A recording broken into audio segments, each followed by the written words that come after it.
"Your methods are too traditional," she said before I even sat down. "We need to move in a different direction."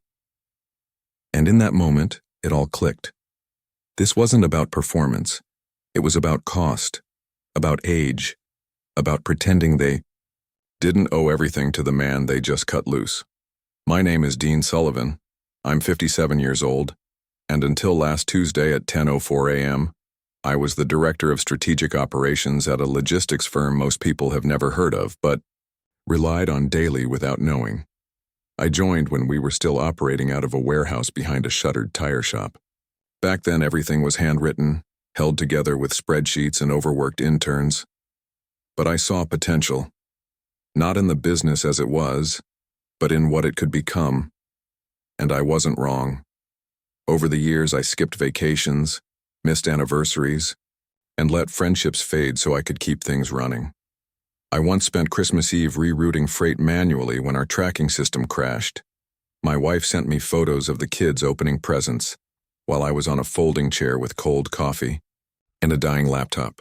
That's the part people never see, the trade-offs, the invisible weight behind every seamless delivery and perfect metric. And I wasn't just doing tasks, I was building systems, processes that made us leaner, faster, smarter. When the first expansion deal landed on our table, I was the one who convinced the partners to go for it. They called me the anchor. I called it doing what needed to be done. The new CEO never asked about that. Never asked how we reduced late shipments by 82% or how I managed to renegotiate 3 supplier contracts without triggering penalties. He only asked why I still used a leather planner instead of syncing with the cloud. I trained half the managers in that company, mentored some of them straight out of college. They used to come to my office just to talk through problems, not because they had to, but because they knew I'd listen, really listen. And now they don't even meet your eyes in the hallway. They keep their heads down, worried they might be next. The last project I led saved the company over $1.3 million in Q3 alone. I didn't brag about it. I sent the report, logged the data, moved on to the next fire, because that's who I was there. The guy who fixed what others didn't even notice was broken. But the moment I walked into that room and saw the HR folder on the desk, I knew. I knew the game had changed, and for the first time in 23 years, I didn't try to stop it. Back when I started, we were barely surviving. No budget for software, no structure, just hustle and long nights. I still remember patching together delivery routes with highlighters and a stack of crumpled invoices. The founder, Mr. Hargrove, ran things like a family business. He knew every driver's name, asked about their kids, showed up at 5 a.m. to help load trucks when we were short-staffed. He wasn't perfect, but he gave a damn. That mattered. I was there the day we landed our first big retail contract. While everyone else celebrated, I stayed behind and restructured the inventory flow to avoid bottlenecks. Growth was exciting, but it brought pressure, and I carried it without complaint. Slowly, the culture changed. As more investors came in, it stopped being about people and started being about quarterly reports. The warmth faded, policies got cold, titles inflated, but I kept delivering, because loyalty still meant something to me. At first, it was subtle. My weekly operations meeting got moved without notice, then canceled altogether. I'd find out about key decisions through hallway chatter or late-night Slack messages that didn't include me. They brought in a consultant named Jared, fresh out of a startup that collapsed in under a year, but somehow now an expert in operational transformation. He started sitting in on calls I used to lead, nodding a lot, asking basic questions with buzzwords thrown in like seasoning. "Dean, can we digitize the throughput analysis?" "What analysis, Jared? The one I built when you were still doing college case studies?" Then they moved my desk, said it was for collaboration. Funny how collaboration always feels like exile when it places you next to the kitchen fridge. My parking spot? Gone. Company credit card? Temporarily suspended. Pending review. A kid named Riley, barely out of grad school, was suddenly presenting my reports during leadership briefings. I wasn't even invited, and to make matters worse, he used my exact language. I knew because I'd written every slide he was reading from, word for word. The atmosphere shifted. People who used to greet me now offered tight-lipped smiles or quick nods. The ones I trained were nervous. The ones I hadn't just wanted me out of the way. Efficiency, they called it. Evolution even. But I knew exactly what it was. The slow erasure of everything I had built. And every time they overlooked me, every time they passed me over for some new tool, new voice, new direction, they made one mistake. They assumed I'd go quietly. The first call came 3 days after they locked me out of the system. A number I knew by heart, but I let it go to voicemail. Then came another and another. No names attached, just that desperate corporate silence trying not to sound like panic. The next morning, I got an email with the subject line, "Quick clarification needed." No greeting, no signature. Just a file attached and a single line. Could you confirm which database houses the pre-2020 compliance logs? I read it, closed it, sipped my coffee. What they hadn't figured out yet was that everything, absolutely everything, at some point passed through a layer I had built. Jared was now fumbling through systems he couldn't understand. Riley pretending he had it all, under control while back-end processes started to glitch. Not big failures. Not yet. Just little delays, missing reports, crashes that resolved themselves but never used to happen. Nothing dramatic.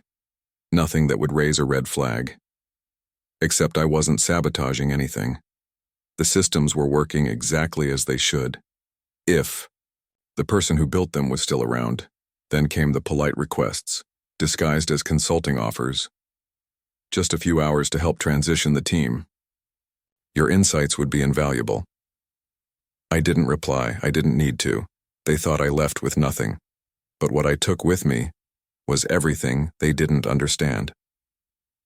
It started with a message on LinkedIn from someone I hadn't heard from in years, Morgan Lee. We'd crossed paths briefly at a supply chain summit in Denver. She'd just taken over operations at a growing firm and asked me a few sharp questions during a panel. I remember thinking, she gets it. That kind of clarity sticks with you. Now here she was, reaching out. Dean, heard what happened. Would love to talk. At first I ignored it. I wasn't ready. I still had that familiar ache of being discarded like an outdated tool. But curiosity won. We had coffee that Friday. She didn't waste time. I'm building a new division, she said. Smart logistics, high efficiency, low bloat. I need someone who doesn't think like a consultant. Someone who actually knows how to keep things from falling apart. I raised an eyebrow. And you think that's me? She smiled. I know it is. Unlike them, she knew. By Monday, I had an offer. Equity, full autonomy, and a team I'd pick myself. She wasn't looking for buzzwords, she was looking for systems that worked. That same week, I received another email from my old employer. Subject, urgent. Compliance failure. Immediate assistance needed. I didn't even open it. 2 days. Later, a voicemail from Riley. Voice shaking, trying to sound composed. Hey Dean, hope you're doing well. We were wondering if you'd be open to maybe just a short call to walk us through a few legacy systems. Things are moving fast here. I let it sit. And then I deleted it. They had their chance. They chose cheap over competence, branding over backbone. They wanted fresh eyes. They got them. And now the cracks they thought didn't matter were becoming chasms. Clients were complaining. SLAs were being breached. Auditors were asking questions nobody could answer, because nobody knew where the answers were kept, except me. Morgan's team, meanwhile, moved fast. We were lean, focused, and quietly building something better. I started working out of a co-working space with a view of the river and no fake smiles, in glass offices. For the first time in years, I felt respected, useful, seen. One afternoon, as I was onboarding a new hire, my phone buzzed with a number I instantly recognized, their CTO, calling for the 3rd time that week. I let it ring. Then turned my phone face down. I had a meeting to run. It didn't collapse all at once. No, it came in waves like slow leaks in a ship no one bothered to patch. First, a major client pulled out. They cited delays, miscommunication, and inconsistent data. Translation: no one knew what they were doing. Then came the press release full of empty optimism. Strategic restructuring to optimize efficiency. What it actually meant was layoffs. Real ones this time. Whole departments gone overnight. Jared, transferred. Riley, quietly let go. No fanfare. Just a name badge on a desk and a deactivated keycard. Then they tried to reach out again. Through a law firm this time.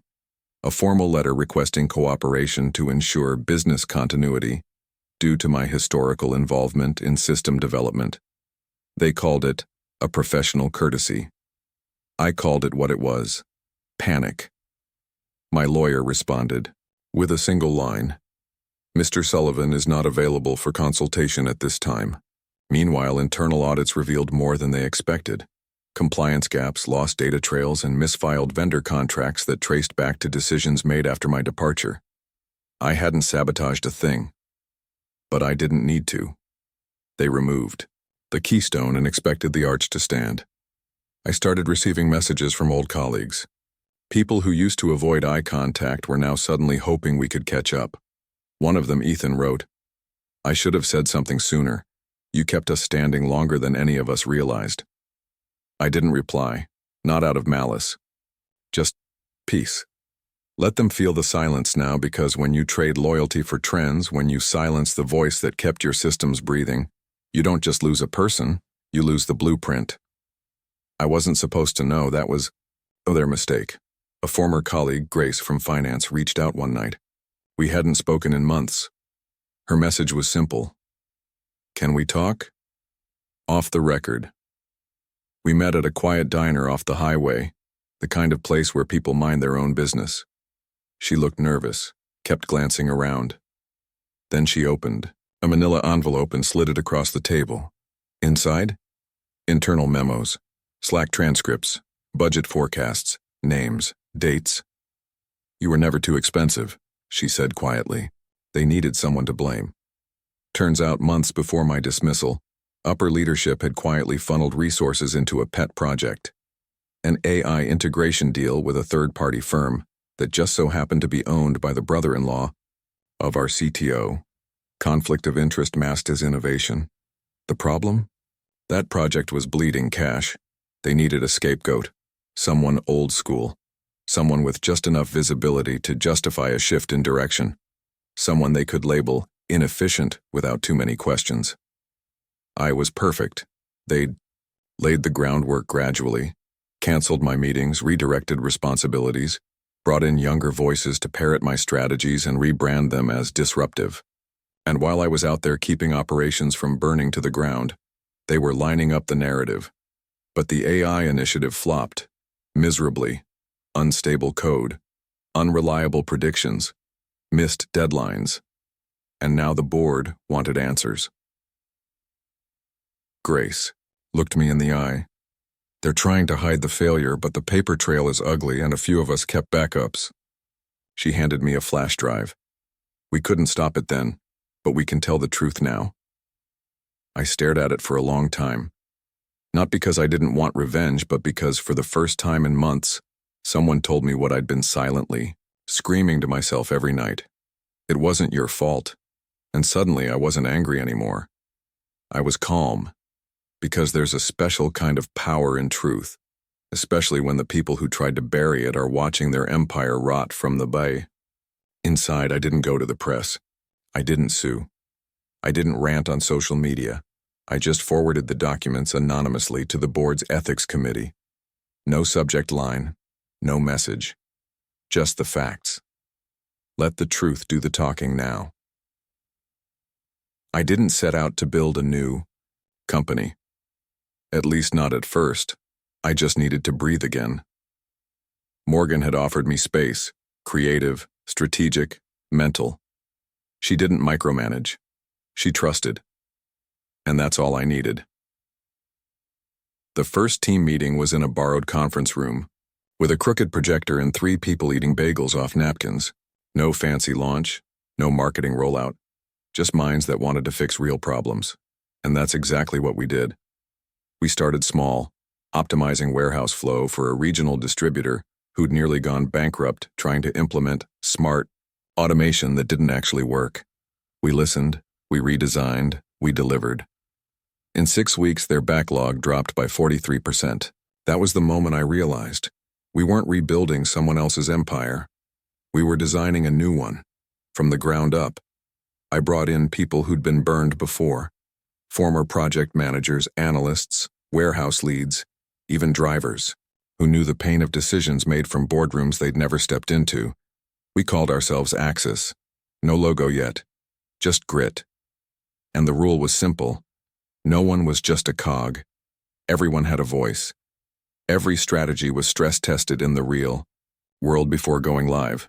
No pitch decks, no consultant theater, just results.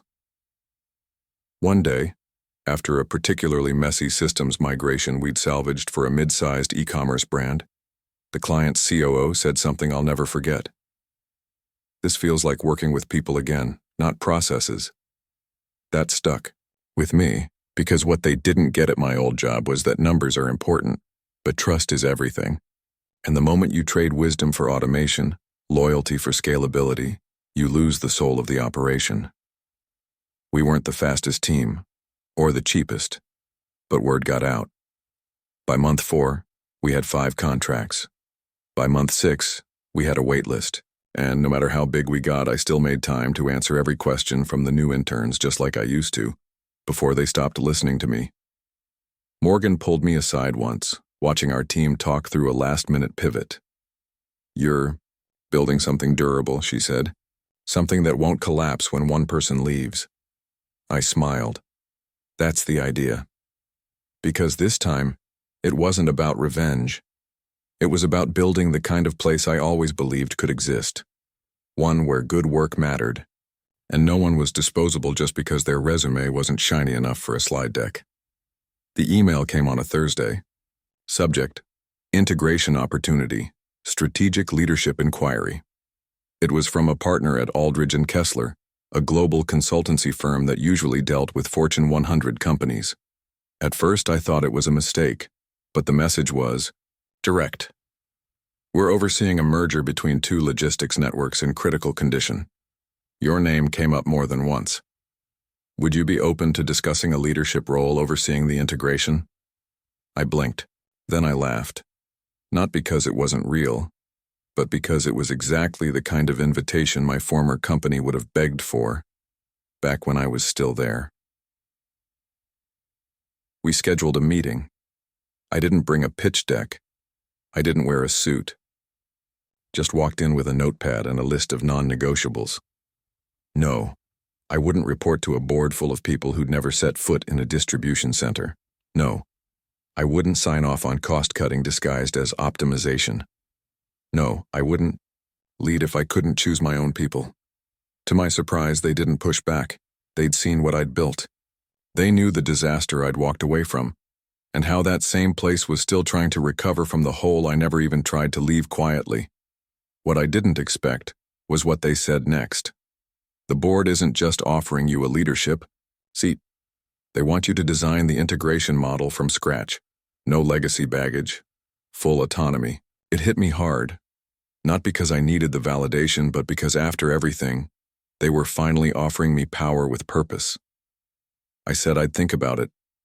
Not to play hardball, but because I meant it. Power didn't tempt me the way it used to.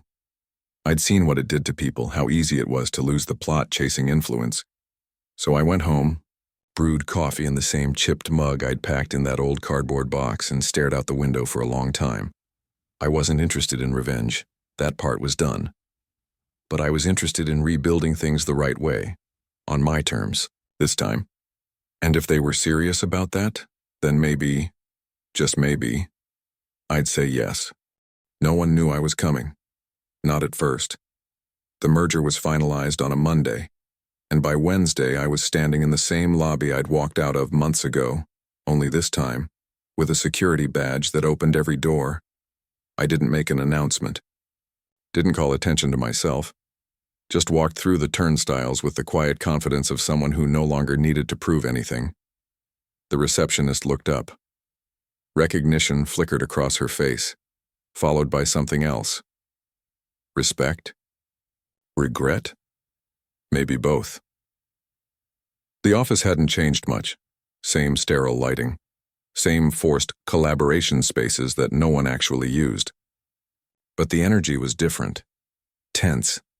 Like a storm had passed and no one knew what to rebuild first. I passed by the corner where they used to keep my desk, the one near the fridge. Now it was empty. Figures. In the main conference room, the regional leadership team was already waiting. They stood when I entered, not out of fear, but because word had gotten around about what I'd built, about who had come looking for me. I nodded and sat down.